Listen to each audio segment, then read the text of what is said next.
এই সবজিটাকে নিশ্চয়ই সবাই চেনেন। আমাদের আঞ্চলিক ভাষায় এটাকে কুঁদরি বলে। আপনাদের আঞ্চলিক ভাষায় কী বলে একটু জানাবেন। এটাকে আজকে রান্না করব। কুঁদরিটাকে ধুয়ে সরু সরু করে কেটে নেব। তারপর কড়াইতে তেল দিয়ে ওটাকে ভাজবো নুন দিয়ে, ঢাকা দিয়ে দিয়ে ভালো করে ভেজে নেব। ততক্ষণে আমরা আলুটাও কেটে নিই সরু সরু করে। এবার ওই ভাজা কুঁদরিটার মধ্যে আমরা পেঁয়াজ দেব। পেঁয়াজটা আমরা আগে থেকে দেব না, পরেই দেব, কারণ পেঁয়াজটা পরে দিলে খুব সুন্দর একটা ফ্লেভার আসে।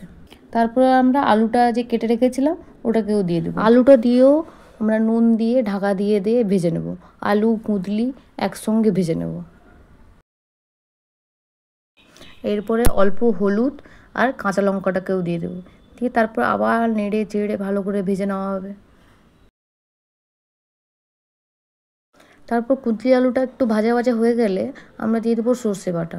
সর্ষে বাটা দিয়ে আমরা দিয়ে দেবো জল, একটু অল্প সামান্য জল দেবো। এই যে দেখছেন অল্পই জল দিয়েছি। তারপর ঢাকা দিয়ে দেবো। তারপর ঢাকা খুলে জলটা যখন শুকিয়ে আসবে দেখব, এরকমভাবে ভালো করে খুন্তি দিয়ে একটু ঘেটে ঘেটে দেবো। দিলেই তৈরি হয়ে যাবে কুঁদলির রেসিপি।